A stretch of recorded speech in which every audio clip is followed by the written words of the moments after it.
Hello everybody. तो आज हम लोग इस यूट्यूब चैनल पे जो इम्पोर्टेंट कॉन्सेप्ट है वेक्टर चैप्टर का नीट 2021 के लिए उसको हम लोग डिस्कस करेंगे। ठीक है ना, वन बाय वन। तो कोशिश करेंगे कि जितना जल्दी हो सके इसको कवर करने का। ओके, सो हम लोग स्टार्ट करते हैं। देखिए, तो फर्स्ट जो आपका इम्पोर्टेंट जो पॉइंट है वो पोजीशन वेक्टर। ठीक है, मैं ऐसे इसमें जो भी है पॉइंट सबको मैं कवर करते चलूँगा। सो पोजीशन वेक्टर आप कैसे फाइंड करोगे किसी वेक्टर का? सपोज ये है एक्सिस एक्स और ये एक्सिस वाई है और यहाँ पे कोई पॉइंट पी दिया हुआ है जिसका कोऑर्डिनेट पॉइंट दिया है x1 y1। ठीक है ना, x1 y1। और ये है पोजीशन वेक्टर r, यहाँ पे दे दिया ओरिजिन। तो पोजीशन वेक्टर हम कैसे राइट करेंगे? सो r इक्वल्स टू हो जाएगा x1i प्लस y1j। ओके, यदि मान लो कि ये जो है जो पी पॉइंट है, ठीक है ना, वो 3 डायमेंशनल में है, यानी कि इसका जो कोऑर्डिनेट है x1 y1 और z1 है। ठीक है ना, तो इस केस में जो हमारा जो पोजीशन वेक्टर हो जाएगा वो हो जाएगा x1i plus y1j plus z1k। अब यहाँ पे आई जे के और क्या है? So I represent X axis, Y J represent Y axis and K represent Z axis. ठीक है ना, सो ये आप ध्यान में रखिएगा। तो हम लोग पोजीशन वेक्टर को ऐसे फाइंड करेंगे। सपोज़ कि अब पोजीशन तो वेक्टर हमने फाइंड कर लिया, यदि हमें इसका मैग्नीट्यूड फाइंड करना है तो फिर हम क्या करेंगे? तो आप जान रहे हो कि आई और जे है सो 90 डिग्री पे है, सो इसका जो मैग्नीट्यूड हो जाएगा वो simply under root x square plus y square कर देंगे। ठीक है ना, कोई भी वेक्टर ऐसा दिया रहेगा। तो यदि हम सेकंड वाले का मैग्नीट्यूड फाइंड करना चाहें तो हम इसका मैग्नीट्यूड क्या लिखेंगे? So R magnitude mod equals to under root. So इसमें तीन है क्वांटिटी, x1 स्क्वायर हो जाएगा, y1 स्क्वायर हो जाएगा और फिर क्या हो जाएगा, z1 के स्क्वायर कर लेंगे। ओके, सो ये यहाँ पे हो गया पोजीशन वेक्टर के लिए। फाइन। देखिए, नेक्स्ट जो कॉन्सेप्ट है वो है displacement vector. Displacement vector. Okay, so displacement vector हम लोग कैसे फाइंड करेंगे यदि क्वेश्चन में दिया रहेगा? तो मैं सबको यहाँ पे ग्राफ से ही मैं एक्सप्लेन करते चलता हूँ। ये एक्स एक्सिस है, ये वाई एक्सिस है। सपोज़ कि स्टार्टिंग में जो जो पार्टिकल था वो किस पॉइंट पे था? ए पॉइंट पे, और यहाँ पे इसकी जो कोऑर्डिनेट है वो x1 y1 है। फाइनली फिर ये मूव करके कहाँ पे चला गया? पॉइंट बी पे चला गया। ठीक है ना, और यहाँ पे इसकी जो कोऑर्डिनेट है वो x2 और y2 है। ठीक है, अब मान लो कि ए का जो पोजीशन वेक्टर है वहाँ पे आर ए था और जब बी पे वहाँ पे पोजीशन वेक्टर आर बी है, तो जो डिस्प्लेसमेंट वेक्टर होगा वो कहाँ से कहाँ होगा? ए टू बी।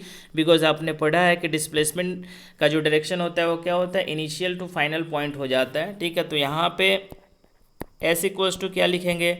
फाइनल जो पोजीशन वेक्टर है उसमें से हम लोग क्या करेंगे कि इनिशियल वेक्टर को ओके माइनस कर लेंगे। सो आर बी के लिए आप जब वैल्यू लिखोगे तो वो क्या लिखोगे? x2i प्लस y2j और फिर माइनस करके हम आर ए का लिख लेंगे x1i और प्लस y1j। ठीक है ना, फिर इसके बाद हम क्या करेंगे? हम इसको फाइनली माइनस करके क्या लिख लेंगे? x2 माइनस x1i और फिर माइनस ये हो जाएगा y1 माइनस y2j।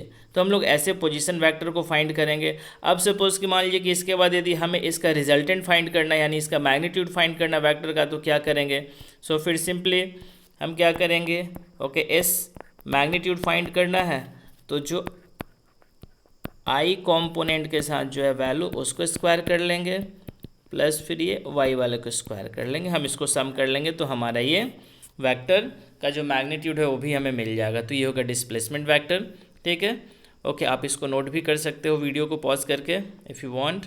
ठीक है, ऐसे कोई ज़रूरत भी नहीं नोट करने की, आप बस आप देखते चलो वीडियो को। नहीं समझ में आया तो फिर से एक बार और वीडियो को रिपीट कर लेना।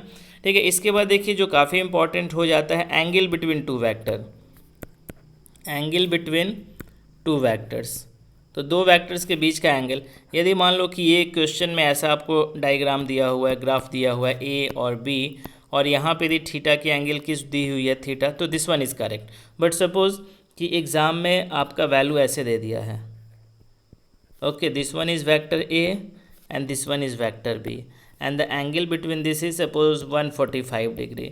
अब तो यहाँ पे यदि आप क्वेश्चन सॉल्व करना तो उसमें आप 145 डिग्री नहीं ले लेना, ठीक है, पहले, क्योंकि देखिए एंगल क्या होता है कि वैसा पॉइंट होना चाहिए जहाँ से दोनों वेक्टर स्टार्ट हो रहा हो। तो यहाँ पे क्या है कि बी यहाँ पे जाकर रुक रहा है और ए यहाँ से स्टार्ट हो रहा है, तो हम क्या करेंगे, बी को हम आगे की ओर एक्सटेंड कर लेंगे, ठीक है ना। अब क्या है कि ये पॉइंट मिल गया जहाँ से ए भी स्टार्ट हो रहा है और बी भी स्टार्ट हो रहा है। अब इसके बीच का जो एंगल होता है that one is correct angle, this one is not correct angle. Okay, so okay, angle find करने के लिए आप ध्यान में रखना एग्जाम में, ठीक है ना, न्यूमेरिकल्स बनाते समय आपको वो एंगल लेना है जहाँ से दोनों वेक्टर स्टार्ट हो रहा हो, ठीक है ना। ये वाला नीचे वाला एंगल नहीं, ये वाला एंगल इनकरेक्ट हो जाएगा। So this one is angle between two vectors. Next topic is types of vector, ठीक है ना। टाइप्स ऑफ वेक्टर में सबसे पहले हम देखेंगे unit vector. Okay, so unit vector हम कैसे फाइंड करेंगे किसी भी वेक्टर का, तो मैंने अभी आपको मैग्नीट्यूड निकालना बता दिया। सपोज कि ए कोई वेक्टर है, ठीक है ना, सो हम क्या करेंगे, इसका मैग्नीट्यूड लिख देंगे और इसका यूनिट वेक्टर हम कैप से डिनोट करते हैं, ठीक है। सो यूनिट वेक्टर मेनली क्या करता है, डायरेक्शन को बताता है। तो यहाँ पे यूनिट वेक्टर इक्वल टू हम क्या लिख सकते हैं, vector A divide by magnitude of vector A, ठीक है ना। तो हमारे यहाँ से यूनिट वेक्टर का वैल्यू मालूम चल जाएगा। ओके, ठीक है ना। इसके बाद है जीरो वेक्टर और नल वेक्टर। तो काफ़ी सिंपल है, बिकॉज जीरो वेक्टर का मतलब क्या होगा, जीरो या नल वेक्टर का मतलब जिसका मैग्नीट्यूड क्या हो, जीरो हो, ठीक है ना, तो उसको हम लोग जीरो वेक्टर बोलेंगे। और साथ में जो जीरो वेक्टर का कोई स्पेसिफिक डायरेक्शन नहीं होता है, ठीक है ना, वो सब आप ध्यान में रखिएगा। ओके, उसके बाद आ जाता है थर्ड में इक्वल वेक्टर। तो इक्वल वेक्टर वही वेक्टर होते हैं जिनका मैग्नीट्यूड भी सेम हो और साथ में डायरेक्शन भी सेम हो। जैसे ए और बी है, ये देखिए जो लेंथ है, यदि लेंथ आपका इक्वल है मीन्स इनका मैग्नीट्यूड इक्वल होगा, डायरेक्शन तो आप देख ही रहे हो कि सेम है, ठीक है। पैरेलल वेक्टर क्या होता है, सो पैरेलल वेक्टर जिनका डायरेक्शन सेम हो, मैग्नीट्यूड सेम हो भी सकता है, मैग्नीट्यूड सेम नहीं भी होगा तो भी चलेगा। यानी कि जितने भी इक्वल वेक्टर होते हैं वो पैरेलल वेक्टर तो होते हैं, लेकिन सारे के सारे पैरेलल वेक्टर वो इक्वल वेक्टर नहीं हो सकते। ये सब चीज़ को आप ध्यान में रखिएगा। देन आफ्टर है ओके एंटी पैरेलल वेक्टर। तो एंटी पैरेलल वेक्टर क्या होगा, तो पैरेलल का अपोजिट, यानी ए जा रहा है east okay towards east, b जाएगा टुवर्ड वेस्ट, या तो हम इसको क्या बोलेंगे, एंटी पैरेलल। ये लाइक भी हो सकता है, अनलाइक भी हो सकता है, ठीक है ना, लाइक भी हो सकता है, अनलाइक भी हो सकता है, फिलहाल ये लाइक वेक्टर है। Then after six one is negative vector. This one is also important. Negative vector क्या होता है, सो यदि सपोज कि ये डायरेक्शन है ए, ठीक है ना, और ये सेम वेक्टर लाइक वेक्टर लेकिन इसका डायरेक्शन भी इधर की ओर है, सो यहाँ पे क्या होगा, A equals to minus of B, ठीक है ना, या हम लिख सकते हैं B equals to minus of A vector. Okay, तो ये हो गया यहाँ पे नेगेटिव वेक्टर। उसके बाद है कनकरेंट वेक्टर। तो ये सब इंपॉर्टेंट नहीं एग्जाम के लिए, ऐसे फिर भी मैं बोल देता हूँ कि कनकरेंट वेक्टर का मतलब वो होता है वेक्टर कनकरेंट जो कि एक ही पॉइंट से स्टार्ट हुआ हो, ठीक है। This type of vector is known as concurrent vector. इसको हम लोग क्या बोलते हैं, कनकरेंट वेक्टर, कनकरेंट वेक्टर, ठीक है। ओके, उसके बाद एक टाइप होता है कोप्लेनर वेक्टर। तो कोप्लेनर वेक्टर क्या होगा, जो सेम प्लेन में हो, those vector are lies in the same plane are called coplanar vector. अब थर्ड क्या हो जाएगा, कनकरेंट विथ कोप्लेनर। तो सेम पॉइंट से स्टार्ट होगा और सबका सब सेम प्लेन में होगा, तो हम इसको क्या बोलेंगे, कनकरेंट विथ कोप्लेनर वेक्टर, ठीक है ना। Then after last one is orthogonal vector. So those vector, ठीक है ना, जिनके बीच का एंगल क्या हो 90 डिग्री हो, तो हम इस टाइप के वेक्टर को क्या बोलेंगे, ऑर्थोगोनल वेक्टर बोलेंगे। फाइन। अब देखो यदि कोई वेक्टर क्वांटिटी दिया हुआ है, ठीक है ना, और हमें इसमें किसी स्केलर से मल्टीप्लाई करना है, suppose m is a scalar, तो हम मल्टीप्लाई सिंपली करेंगे m a, ठीक है ना। तो मल्टीप्लाई करने से इसके डायरेक्शन में कोई चेंजेस नहीं होगा, ठीक है, केवल जो मैग्नीट्यूड होगा वो m टाइम से बढ़ जाएगा। सपोज 2a, सपोज मान लो कि एक वेक्टर दिया हुआ है, ठीक है ना, क्वेश्चन में दिया हुआ है force equals to 10 newton toward east, ठीक है, 10 न्यूटन टुवर्ड ईस्ट। अब मान लो कि हम यहाँ पे किसी स्केलर क्वांटिटी से मल्टीप्लाई करना है जिसका वैल्यू 4 है, तो हम 4f करेंगे, तो यहाँ पे क्या हो जाएगा 40 न्यूटन ईस्ट। तो यहाँ पे देखो डायरेक्शन क्या होगा, वही रहेगा, केवल चेंज क्या करेगा, जो मैग्नीट्यूड है उतना टाइम से चेंज हो जाएगा, चाहे हम मल्टीप्लाई करेंगे या हम डिवाइड करेंगे तो भी, ठीक है ना। यदि सपोज हम इसी में यदि स्केलर की वैल्यू ले ले 1.2, तो यहाँ पे क्या हो जाएगा f1/2 equals to 5 Newton east. तो यहाँ पे भी क्या है, जो वैल्यू जो हो गया वो डिक्रीज हो गया 1/2 से, लेकिन जो डायरेक्शन होगा वो डायरेक्शन हमेशा सेम रहेगा, डायरेक्शन चेंज नहीं होगा। ओके, सो ये क्लियर हो गया। अब देखिए इसके बाद जो सबसे इम्पॉर्टेंट जो टॉपिक है वो क्या है, resultant of vector. Resultant of vector, resultant of vector. अब देखिए यहाँ पे मान लो कि यदि दो वेक्टर दिया हुआ है, ठीक है ना, दो वेक्टर दिया हुआ है, suppose this one is vector b and this one is vector a, और हमने इसको पैरेललोग्राम हमने ड्रॉ कर दिया, तो इसका जो डायगोनल जो देगा, ये डायगोनल जो है ये हमें क्या दे देता है, रिजल्टेंट। आप एज्यूम करो कि इनके बीच का एंगल है थीटा, ठीक है ना। सो यहाँ पे जो रिजल्टेंट का जो मैग्नीट्यूड होगा वो क्या हो जाएगा, under root a square plus magnitude of b square plus 2ab और कॉस थीटा। ये थीटा क्या हो जाएगा, दोनों के बीच का एंगल, ठीक है। मैं क्लियरली एक बार लिख देता हूँ नीचे में, okay, R equals to under root a square plus B square plus 2ab and cos theta. तो ये हो गया रिजल्टेंट, यहाँ से आप फाइंड कर सकते हो। सपोज कि वो एंगल पूछ दे कि angle resultant what is the angle made by resultant with vector A, so हम यदि इसको अल्फ़ा मान लेते हैं, ठीक है ना, तो यहाँ से हम लोग निकाल सकते हैं कि tan alpha equals to b sine theta, tan alpha equals to b sine theta divided by a plus b cos theta, divided by a plus b cos theta. तो ये तो हो गया कि रिजल्टेंट ए से फॉर्म कर रहा है, तो suppose what is the angle made by resultant with b, तो हम इसको यदि बीटा मान लेते हैं, तो इस केस में ये tan बीटा इक्वल्स टू हो जाएगा A sine theta divided by B plus A cos theta, ठीक है। तो अब फार्मूला आप अपने हिसाब से यूज़ कर सकते हो, ठीक है ना। ओके, क्वेश्चन को देखते हुए मैंने यहाँ पे फार्मूला दोनों लिख दिया, जो पूछेगा वो। चलिए एक चीज़ और भी यहाँ पे देख लीजिए, जो मैंने रिजल्टेंट के लिए जो मैंने इक्वेशन जो लिखा, जो फार्मूला लिखा A square plus B square plus 2ab and cos theta, ठीक है ना। तो अब देखिए इसका वैल्यू मैक्सिमम कब होगा, तो देखो ए का मैग्नीट्यूड बी का मैग्नीट्यूड तो फिक्स रहेगा, डिपेंड करेगा कॉस थीटा पे। तो कॉस का मैक्सिमम वैल्यू कितना होता है, 1 होता है, ठीक है ना।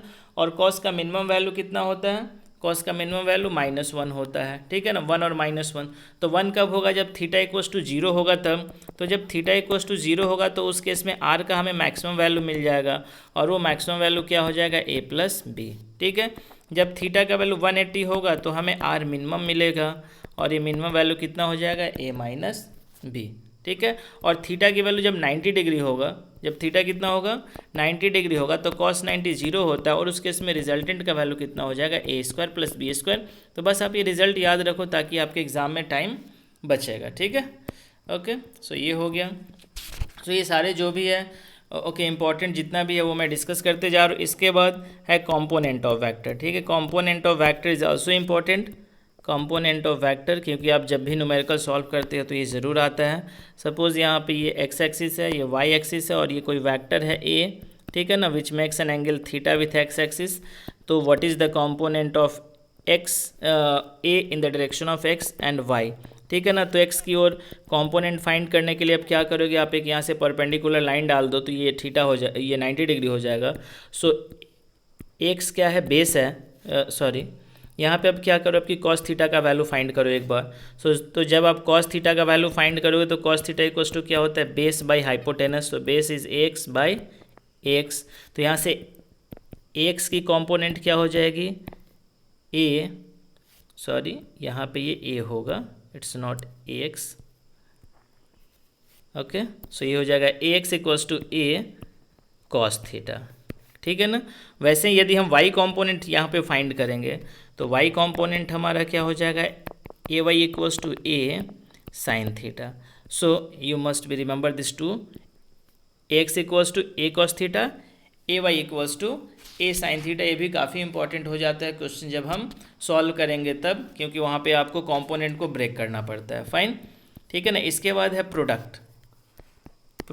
तो प्रोडक्ट में यहाँ पे दो आपको है, ठीक है ना, एक है dot product, one is dot product and the another is okay cross product. तो सबसे पहले हम लोग डॉट प्रोडक्ट देखते हैं। सपोज़ कि दो वेक्टर है, ठीक है ना, ए है और यहाँ पे बी है, और इसके बीच का एंगल क्या है, थीटा है।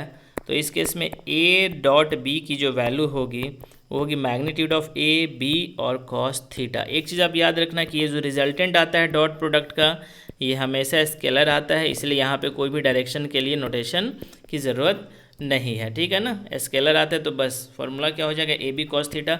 इसमें कभी कभी क्या पूछता है कि वेक्टर दिया रहेगा तो एंगल पूछेगा, तो आप यहाँ पे सिंपली ऐसे कर सकते हो, cos theta equals to a dot b divided by a B.